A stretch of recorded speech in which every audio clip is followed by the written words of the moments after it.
Hi friends, egg plant కోసం మనం తెలుసుకుందాం. ఎగ్ ప్లాంట్ అంటే ఏంటి అనుకుంటున్నారా? వంకాయ అండి.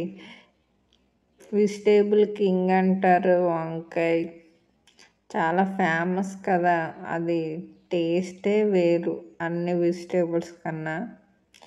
ఈ బ్రింజల్ని చాలామంది చూసే ఉంటారు, ఎందుకంటే మనం డైలీ కుక్ చేసుకుంటూ ఉంటాం.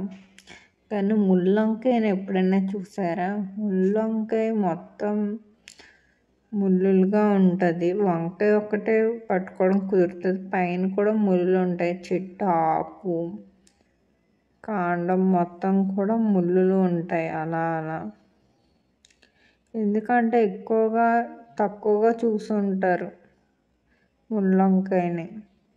ఎందుకంటే చాలా రేర్గా ఉంటే ముళ్ళు ఉంటాయని చాలామంది పెంచరు కూడా. టేస్ట్ మాత్రం చాలా బాగుంటుంది ముళ్ళొంకాయ. కానీ చాలా స్ట్రాంగ్గా ఎదగాలి అంటే ఎలా ఎదుగుతుంది అని అనుకుంటున్నారా? వంకాయ మొక్కలు ఏదైనా సరే మనం బాగా పెంచాలి, పెరగాలి అనుకుంటే అందులో పురుగు ఏమైనా ఉంటే మనం చూసుకోవాలి. ఆ పురుగున్న లీఫ్ని మనం కట్ చేసుకుంటూ ఉండాలి, కొమ్మ అయినా సరే.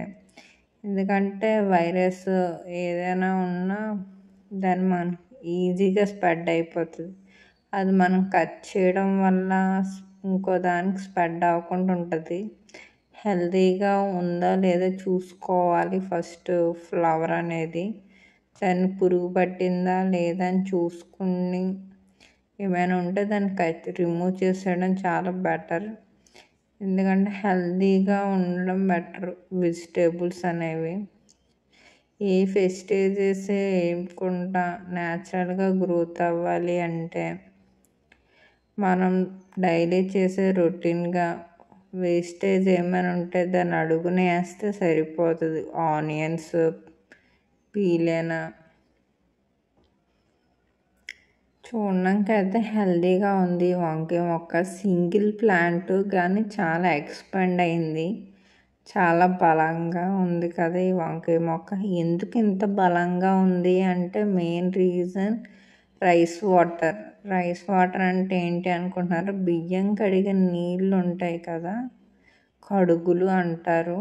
ఆ కడుగులు వాటర్ రోజు రైస్ కడిగేసిన తర్వాత వాటర్ అనేవి ఉంటాయి కదా, ఆ వాటర్ని మేము ప్లాంట్కి డైలీ వేస్తూ ఉంటాం.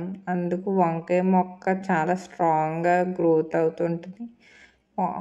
బియ్యంలో ఉన్న మినరల్స్ అన్నీ చాలా వాటర్లో మిక్స్ అయిపోతాయి. అందుకే కడుగులు చాలా బలం అని చెప్తారు. అందుకే ఆవులకి అవి పెడుతుంటారు. అదే మొక్కకు కూడా చాలా బలం. డైలీ వేయడం వల్ల హెల్తీగా అనేది ప్లాంట్ అనేది డెవలప్ అయింది వంకాయ మొక్క. చూసరికి ఎంత పెద్ద సైజు వచ్చినాయి ముళ్ళొంకాయలు.